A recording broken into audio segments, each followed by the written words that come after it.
blog do Mário Adolfo está recebendo hoje a candidata ao governo do estado pelo PCdoB, Lúcia Antoni. Lúcia, que já foi vereadora de Manaus, é dentista por formação e política por vocação. Foi muito ativa no movimento social, né, ali na década do movimento estudantil, na década de 80. E é ferrenha defensora do governo do PT e do Lula. Não é isso, candidata? Seja bem-vinda aqui ao blog do Mário Adolfo. Bem-vindo. Muito obrigado, Mário Adolfo, por essa oportunidade. Veja só, eu não sou uma defensora ferrenha do governo, eu sou defensora ferrenha do projeto de política que foi desenvolvido no governo Lula e que, sem dúvida nenhuma, foi o melhor governo que o Brasil já teve. Então, nós defendemos muito esse governo, o PCdoB ajudou a construir esse projeto, porque é um projeto de desenvolvimento e inclusão social. E eu entendo que a gente precisa ter uma filosofia de vida. E a minha filosofia de vida é o seguinte: ninguém é feliz sozinho.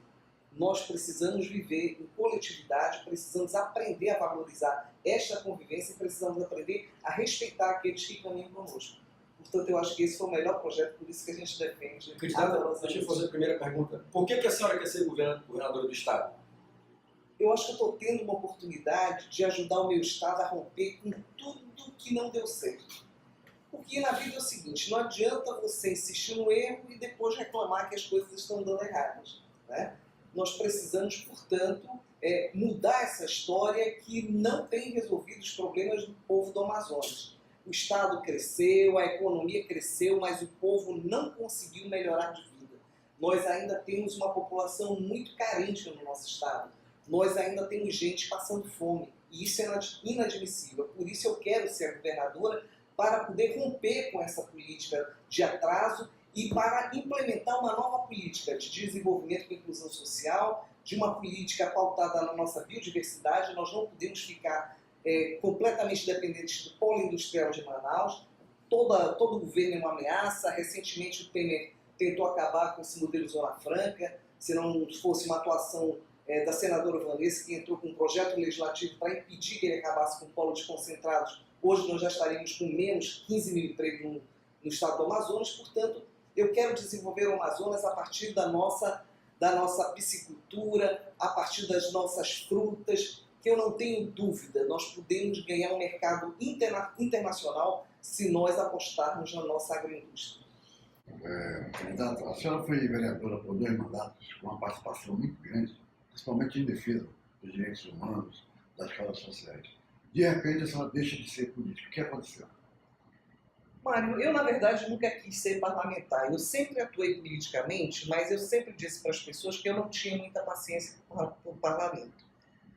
Eu fui vereadora e falo com toda tranquilidade. Eu fiz um bom mandato. Eu apresentei propostas importantes, eu levei discussões importantes para a Câmara Municipal, eu coloquei as pautas da luta dos trabalhadores, das mulheres, da juventude na Câmara. Eu fui da geração, você sabe bem disso, nós éramos contemporâneos de faculdade, eu sou da geração que conquistou a meia passagem de ônibus para os estudantes. E tive a possibilidade agora, quando estive vereadora, de ficar ao lado dos estudantes para impedir que esse direito fosse retirado. Então, eu tenho muito orgulho do mandato que eu fiz como vereadora, mas decidi não disputar mais nenhum cargo ao longo desse período. A senhora acha que nesse período que a senhora está afastada, o legislativo cresceu ou continua uma discussão de 20 anos atrás atrasada? Olha, eu faço aqui, inclusive, uma autocrítica, porque eu acho que nos governos Lula e Dilma, nós não soubemos aproveitar melhor essa discussão e esse empoderamento da sociedade como um todo. Eu defendo muito a democracia participativa. Eu comecei a minha militância ainda muito jovem. E eu entendi o seguinte: nós lutamos para acabar com a ditadura militar, defendemos a democracia no Brasil, e mais do que a democracia representativa, que é essa que você faz através do voto, eu sempre defendi a democracia participativa, que é aquela onde a população se organiza através do seu sindicato, da associação de moradores, do grêmio estudantil e passa a fazer política. Porque tem gente que acha que a política acontece por um acaso, e não é por um acaso. Quer dizer, eu lembro da minha militância, ainda muito jovem, no movimento de mulheres, quando as mulheres aqui do Distrito Industrial, elas passavam pela revista Íntima. Isso poucas pessoas conhecem, mas, por exemplo, as mulheres ao sair da fábrica, elas tinham que tirar suas roupas íntimas para provar que não estavam roubando nada da empresa. Foi preciso uma luta do movimento de mulheres para poder barrar isso, né? Nós conseguimos barrar. Muitas mulheres, para conseguir um emprego, elas eram assediadas sexualmente. Nós lutamos e conseguimos que fosse tipificado o assédio moral e sexual, né? Que é o assédio que a mulher sofre no local de trabalho. Hoje, moral, homens e mulheres sofrem no trabalho.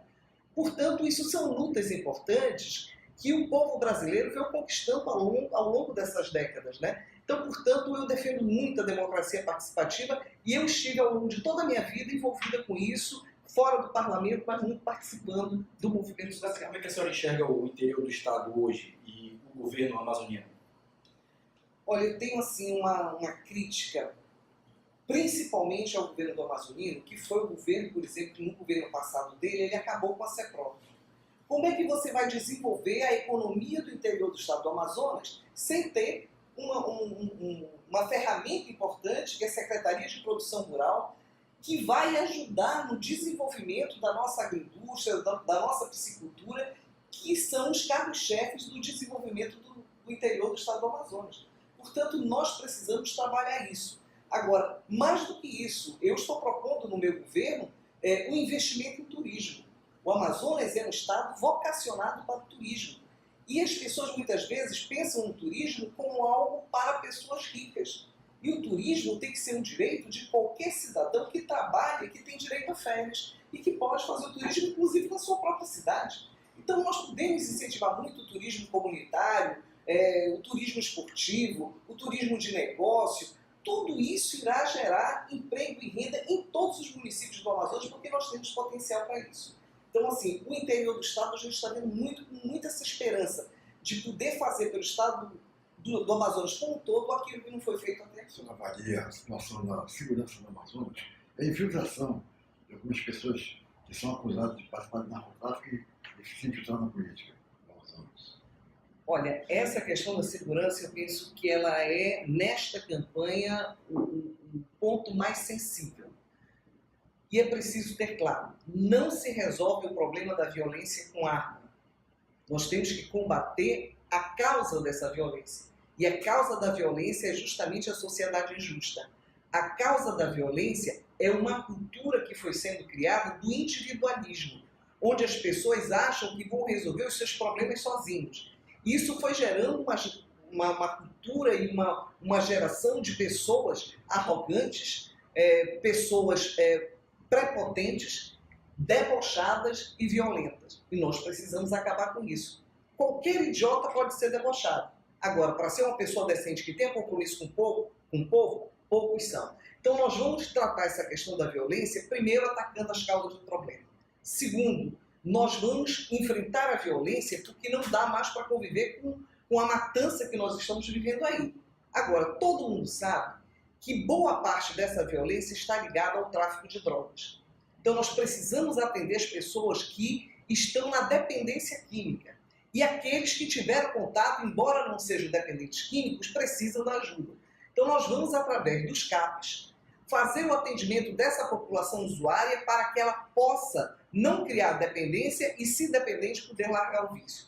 Aqueles que estão num processo mais avançado de dependência, eles precisam ir para o tratamento numa clínica para que eles possam ser reabilitados. E nós vamos fazer uma parceria, criar uma política de Estado de segurança pública, que é uma política cidadã, onde a comunidade pode e deve participar, onde a população vai ter da polícia uma polícia que ela possa respeitar e não temer. Quem tem que temer a polícia são os traficantes, são os bandidos e não a população. A população tem que se sentir segura. Portanto, a gente vai construir essa política de paz e de parceria na sociedade para que a sociedade possa ajudar a polícia a resolver esses problemas. Olha, eu estou aqui com um filho que está envolvido com droga, eu quero salvar meu filho. Então o Estado vai estender a mão para que esta mãe possa salvar esse filho. Olha, aqui no meu bairro tem pessoas que estão levando droga, passando na escola e tal. e eles vão ter a tranquilidade de poder denunciar para proteger a sua família. Porque não existe coisa mais triste do que um filho perdido para as drogas, porque o caminho deles ou é sarjeta, cadeia ou cemitério. A senhora acha que trazendo um especialista dos Estados Unidos a peso de ouro resolve o problema? Olha, eu acho que não, viu, Mário? Eu acho que nós temos aqui no Brasil e aqui no estado do Amazonas, nós temos profissionais muito competentes.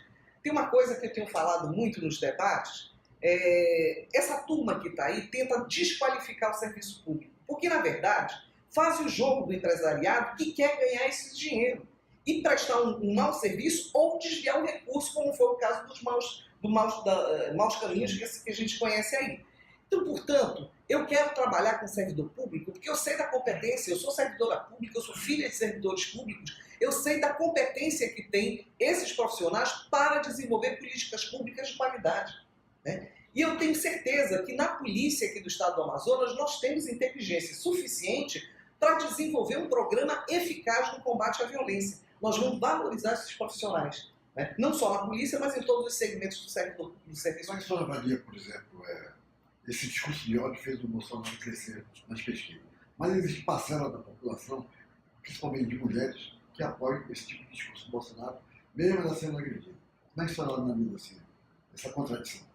Pois é uma contradição muito grande. Como é que uma mulher que quer ser respeitada, uma mulher que quer poder trabalhar e ganhar um salário justo, uma mulher que quer receber do marido, do seu companheiro, amor, carinho, né? Como é que ela vai apoiar alguém que diz que mulher tem que ganhar menos, que mulher, se for bonita, tem que ser estuprada, que mulher tem que ganhar menos porque engravida, né? Então, eu acho que é uma contradição. Mas isso também é uma coisa que tem que ser discutida, quais são os outros interesses que estão por trás disso. Porque nós sabemos também que existem grupos, né, facções que ganham com esse discurso do ódio. Então é preciso entender que também mulheres estão envolvidas no submundo. E nós queremos discutir isso até para que essas mulheres se libertem desse jugo. Não só da violência, mas do submundo. Elas precisam vir para a sociedade para ser aquilo que que eu entendo que nós viemos nessa vida para fazer, que é evoluir materialmente, moralmente e espiritualmente. Ninguém evolui na violência, ninguém evolui no submundo, ninguém evolui quando tira oportunidade, quando nega direitos à maioria das pessoas. Então, portanto, o que a gente quer fazer nessa campanha é desconstruir essa política do ódio, nós queremos desconstruir essa cultura da violência e queremos construir a cultura da parceria entre homens e mulheres, do respeito à sociedade, do estender a mão na solidariedade. Eu acho que é isso que a gente tem que construir nessa campanha. Exato. Como é que a senhora vê o papel da classe média nessas eleições? Eu já vi a senhora dizendo que às vezes a classe média não consegue enxergar a realidade dos fatos, né? Quando fica contra o Bolsa Família, quando fica contra os direitos trabalhistas. Como é que é essa situação? Pois é. Tem um discurso que é feito, que é o discurso da meritocracia. Então, nesse discurso, se você tem mérito, você vai ficar rico. E a classe média acaba embarcando nessa conversa. Eu, inclusive, já tive isso. Eu, quando fui fazer odontologia, eu fui para ficar rica. Mas lá na faculdade, eu percebi que isso era apenas uma grande enganação. Porque o capitalismo nos vende o sonho da riqueza e nos entrega uma velhice de necessidade. Eu comecei a questionar quantos dentistas milionários eu conheço. Nenhum. Quantos jornalistas milionários a gente conhece? Muito poucos que viraram donos de grandes empresas, né? Quantos professores ricos a gente conhece? Então esse sonho que é passado para a classe média, né, principalmente a classe média intelectualizada, isso é uma grande mentira. E aí o que foi acontecendo também ao longo desse período em que essa política de desenvolvimento econômico e inclusão social passou a fazer parte da cultura do Brasil, que veio melhorando a vida do povo brasileiro. A classe média que achava que ia ficar milionária, quando viu o pobre deixando de ser, o miserável deixando de ser miserável, passando a ser pobre, e pobre podendo ascender a classe média começou a achar que ela não estava ficando milionária porque os pobres tinham saído da pobreza, que os miseráveis tinham deixado de ser miseráveis. Mas foi hoje, e a gente tem conversado muito isso, hoje ela consegue perceber que ela estava enganada, estava fazendo autocrítica. E eu tenho recebido muito apoio nesse segmento. Nas universidades, nos segmentos médios da sociedade, a minha candidatura tem recebido um apoio muito grande. Porque eles entenderam que tudo o que foi feito de inclusão social no Brasil favoreceu a classe média. A classe média que pôde, nesses últimos anos, abrir o dinheiro que pegou da aposentadoria, pôde abrir um restaurante, pôde abrir um salão de beleza, pôde criar um empreendimento que passou a gerar uma renda extra para esses que já eram aposentados, ou criou condições para que os filhos dessas pessoas passassem a ser empreendedores. Mas agora, em 2 anos, eles sentiram o baque. Em 2 anos, eles viram o que é a falta de compromisso coletivo. Porque nesses 2 anos, a concentração de riqueza no Brasil aumentou muito. E esses milionários estão saindo do Brasil. Eles ganham dinheiro no Brasil e vão viver no exterior. E a classe média, que sonhava com essa ascensão, hoje está vendo o declínio. Quem alugou a sua casa no centro da cidade para comprar apartamentos na Ponta Negra, por exemplo, hoje não consegue mais alugar a sua casa. Então está tendo que vender a casa por preço bem mais baixo, né, para poder tentar quitar o apartamento que comprou. Muitos não vão conseguir e vão acabar perdendo a casa que tinham no centro da cidade e a casa que compraram. A gente vê muitas lojas, por exemplo, no Veraus fechando, não é isso? Muitas lojas onde os proprietários saíram dali e compraram esses apartamentos na Ponta Negra e em outros cantos mais valorizados, e hoje não conseguem alugar nem vender as casas. Então, isso aí começa a ver o declínio da classe média. E também é isso. Eu estava vendo saiu uma matéria na época que o governador do Rio foi preso, que dizia o seguinte, que os ricos brasileiros eles têm um gasto mensal de 350 mil. Tem gente que compra um apartamento de 250 para pagar em 20 anos e acha que é rico. Né? Então essa falta de consciência de classe é que faz com que as pessoas se enganem com tudo isso. E esses que se enganaram durante algum tempo e que achavam que para resolver o problema era preciso a violência, né? Hoje também estão percebendo que essa violência está ameaçando seus filhos, está ameaçando a sua família, porque não estão matando apenas aqueles que estão, os bandidos que estão envolvidos ali. Né? Estão matando as pessoas que estão passando, que são inocentes e que acabam sendo vítimas dessa violência. A política da senadora Vanessa Cristina desde o movimento estudantil. Dificilmente na política a gente vê uma parceria que dure tanto. Geralmente as pessoas mudam de partido, brigam entre si, e vocês estão lado a lado desde estudantes. Como é que a senhora avalia o crescimento da senadora em uma carreira nacional e o risco que existe hoje de ela não se reeleger? Olha, Mário, eu tenho muito orgulho de ser amiga da Vanessa, de ter caminhado com ela todos esses anos. E eu quero lhe dizer que não existe risco da Vanessa não se eleger. Vanessa já está reeleita.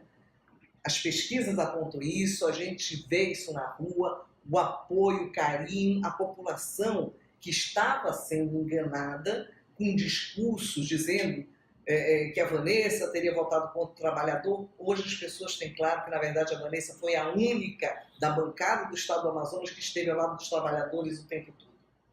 A Vanessa foi, sem dúvida nenhuma, o maior destaque da política amazonense em todos os tempos.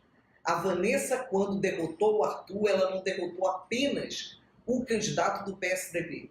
Ela derrotou a direita atrasada do Estado do Amazonas. A Vanessa foi a primeira mulher de esquerda a ocupar uma vaga no Senado aqui pelo nosso Estado. Portanto, a Vanessa tem méritos e tem qualidades que pouca gente tem. A Vanessa trabalha muito, a Vanessa tem projetos importantes. Né? A Vanessa está sempre presente naquele momento mais decisivo da vida dos trabalhadores. Né? A Vanessa conseguiu melhorar a aposentadoria dos vigilantes, a Vanessa conseguiu a aposentadoria para os soldados da borracha, a Vanessa foi autora da lei que tipifica o infortúnio, né, nos transportes públicos, né, penalizando essas pessoas. A Vanessa, portanto, tem várias ações, além de muito recurso que ela trouxe para o Estado do Amazonas. Quando muitos parlamentares encaminham suas emendas, né, para projetos, às vezes até públicos, mas que talvez não sejam tão importantes, A Vanessa sempre procurou investir nas instituições públicas, na Universidade Federal, na Universidade Estadual, nos institutos de pesquisa, porque nós entendemos que é preciso fazer o desenvolvimento do nosso Estado, que a ciência e a tecnologia são fundamentais. A Vanessa ajudou muito. Quando o Heron esteve secretário de Produção Rural, a CEPRO não tinha praticamente orçamento, até porque tinha sido destruída pelo governador Amazonino Mendes com seu governo anterior. Essa CEPRO foi reconstruída e a Vanessa ajudou muito com emendas. Então, por exemplo, foi criado vários feirões aqui na cidade de Manaus, onde o produtor rural pode trazer o produto para vender, ele ganha mais e a população ganha também porque compra o produto mais barato. E a Vanessa investiu para que esse trabalhador tivesse um caminhão para trazer os seus produtos e um ônibus para que ele pudesse ser transportado e comercializar os seus produtos. Portanto, eu tenho muito orgulho, né, de fazer parte dessa história da Vanessa, porque a Vanessa tem sido uma representante desse nosso anseio de progresso e de justiça social. Ela representa muito bem isso que nós defendemos e que nós lutamos a vida inteira. Candidato, a gente está chegando aqui ao fim da entrevista. Eu queria deixar o espaço aberto para as suas considerações finais. Olha, eu queria primeiro agradecer esse espaço, dizer que é um prazer muito grande estar aqui com vocês, com a Sara Patel, com o Curumim, que eu tenho um carinho muito grande, e dizer para a população do Estado do Amazonas que nós precisamos ter a responsabilidade de salvar o nosso Estado. Todos os outros candidatos representam a continuidade dessa política que não deu certo e que certamente não dará certo no Estado do Amazonas. Porque uma política que concentra a riqueza e que leva a miséria para a maioria do povo do nosso Estado. Eu quero ser a governadora do Estado do Amazonas, para ser a primeira mulher a governar o Estado do Amazonas. E para fazer o que o Lula fez. O Lula, que foi o primeiro operário a governar esse país e que foi o melhor presidente, eu quero seguir esse espaço dessa política de desenvolvimento e inclusão social para que eu seja a melhor governadora para o povo do Amazonas. Eu quero levar a esperança de volta. Eu quero que o povo amazonense leve toda essa revolta, todo esse descontentamento para as urnas. Mas na hora de votar, vote na esperança, vote no compromisso, vote 65, Lúcia Antoni governadora, Haddad presidente, Vanessa senadora. Nós vamos tirar o Amazonas desse caos. Candidato, muito obrigado pela sua presença Muito obrigado. aqui. Obrigada, viu, Mário?